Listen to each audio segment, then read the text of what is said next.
Halo, assalamualaikum. Selamat pagi teman sehobi. Bagaimana kabar teman sehobi berikut kebunnya? Semoga selalu dalam keadaan baik ya. Di video kali ini saya akan mengajak teman sehobi untuk melihat-lihat beberapa jenis tanaman yang bisa kita konsumsi dan tentunya ada di pekarangan rumah kami. Alhamdulillah ya teman sehobi, meskipun sudah lama tidak turun hujan, namun tanaman yang ada di pekarangan rumah kami masih tumbuh dengan baik.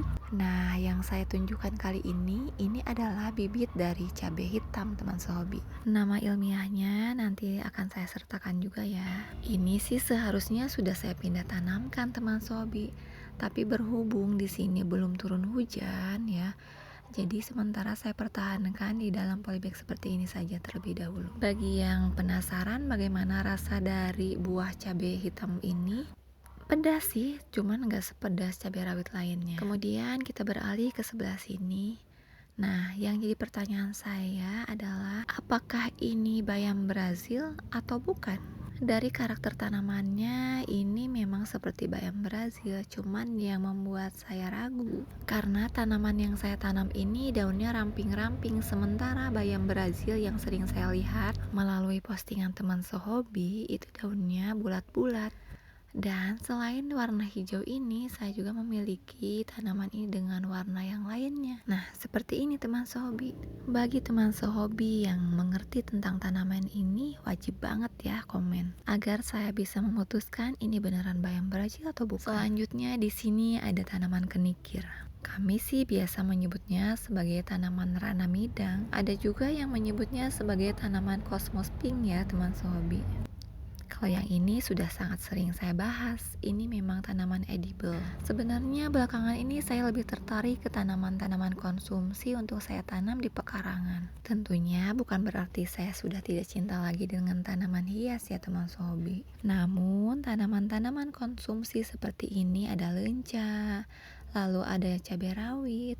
Tentunya kan selain nanti bisa membuat kita happy dengan tampilannya yang subur-subur, hijau-hijau, juga tentunya bisa kita manfaatkan untuk memenuhi kebutuhan dapur kita. Sayangnya tanaman kemangi yang saya tanam kondisinya seperti ini teman sobi. Ya mungkin semua ada bagiannya, ada rezekinya. Sementara saya berhasil dengan tanaman yang lain, tanaman kemangi selalu ya seperti ini, tanamannya kerdil, kurus. Ya mungkin karena saya juga memang belum paham cara perawatan media tanam atau apapun terkait dengan tanaman kemangi ini. Di sini juga ada tanaman bayam dan ini adalah bayam raja teman sehobi. Bayam raja adalah jenis bayam petik ya teman sehobi. Jadi saat kita memanennya kita cukup memetik bagian pucuknya saja yang nantinya akan tumbuh pucuk-pucuk baru yang lebih banyak. Tinggi bayam raja bisa mencapai 1 hingga 2 meter teman sehobi. Bayam raja juga memiliki ukuran daun yang lebih lebar dibandingkan dengan bayam jenis lainnya. Ini masih tergolong kecil. Salah satu hal yang saya suka dari tanaman bayam raja adalah tekstur daunnya yang begitu lembut setelah kita memasaknya. Daun bayam ini karena lebar-lebar juga sering dimanfaatkan sebagai bahan rempeyek teman sehobi.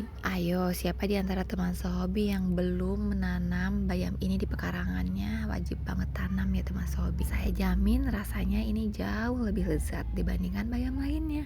Kemudian di sebelahnya saya menanam sawi pahit teman sehobi. Sesuai dengan namanya, sawi ini memang memiliki rasa yang sedikit pahit. Kendati demikian, ini merupakan salah satu tanaman atau sayuran favorit kami. Biasanya kami jadikan sebagai bahan lalapan mentah atau juga dijadikan sebagai bahan osengan. Sementara di luaran sana banyak teman sehobi yang memanfaatkan sawi pahit ini sebagai sawi asin teman sehobi.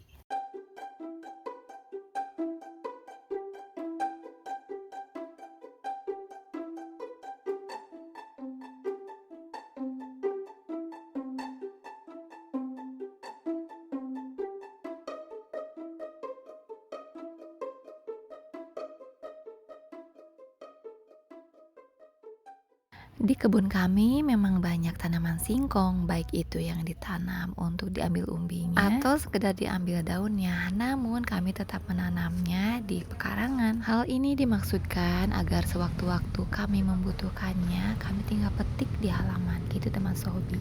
Kemudian Kebetulan ada tanaman beluntas atau di daerah kami biasa disebut sebagai tanaman baluntas. Membutuhkan waktu yang tak sebentar agar lidah saya bisa beradaptasi dengan tanaman yang satu ini. Namun pada akhirnya saya jatuh cinta pada rasa tanaman beluntas ini. Meskipun tetap masih nggak bisa jika daun ini saya konsumsi dalam kondisi mentah. Jadi biasanya saya jadikan bahan pecel, jadikan bahan urap, ataupun jadikan campuran bobor. Dengan demikian lidah saya lebih bisa nerima karena nggak ada bau langunya sama sekali.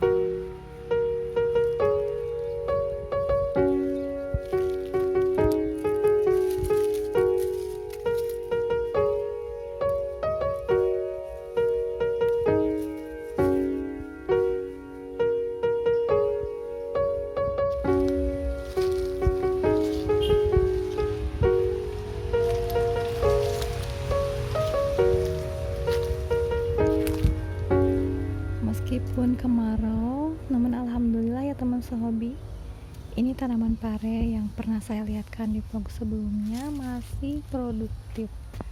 Meskipun buahnya udah nggak selebat sebelumnya dan bentuknya juga sedikit aneh ya. Ini harusnya sih di stek ya teman sehobi. Nah yang ini masih jauh lebih besar, panjang. Namun gak semuanya bagus seperti ini. Oh masih banyak ternyata teman sehobi. Kita lihat di sebelah sini. Masya Allah. Selain ini yang barusan ya, ternyata masih ada ini. Terus di sebelah sini nah, sampai ke atas sana. Masya Allah banyak. Kayaknya enak deh kalau kita bikin oseng ini, soalnya udah lama juga. Baiklah, kita petik aja deh. Ini yang ini. Bismillah, satu.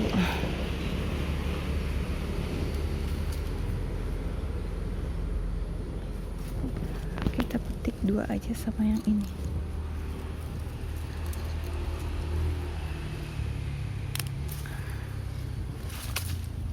Cukuplah dua juga. Jadi hasil panen kita pagi ini cukup ini saja ya teman hobi. Oh iya, sekalian bagi yang gagal fokus, di kebun kami juga terdapat banyak pohon nanas. Nanas tergolong jenis tanaman buah yang tidak mengenal musim ya teman sehobi. Jadi di setiap waktunya selalu ada saja yang berbuah.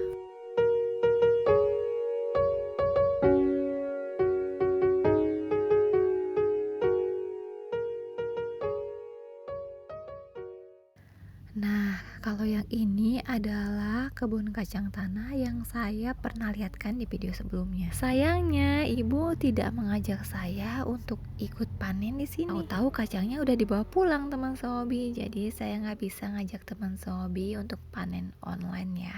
Sekalian saja karena udah kesini, di sini ada pohon tomat cherry tumbang. Ya, tomat cherry memang membutuhkan turusan ya teman sehobi. Kalau enggak ya kayak gini dia tiduran di tanah. Kita ambil saja yang merahnya, nanti kita cuci. Tanaman terakhir di video ini adalah ini adalah tanaman sintro. Meskipun tergolong tanaman liar, tapi saya sengaja menanamnya di halaman teman sehobi. Ini sampai berbunga seperti ini karena saya telat memanennya. Harusnya sih saat seperti ini saya panen. Terima kasih telah menemani saya. Sampai jumpa di vlog berikutnya. Wassalamualaikum.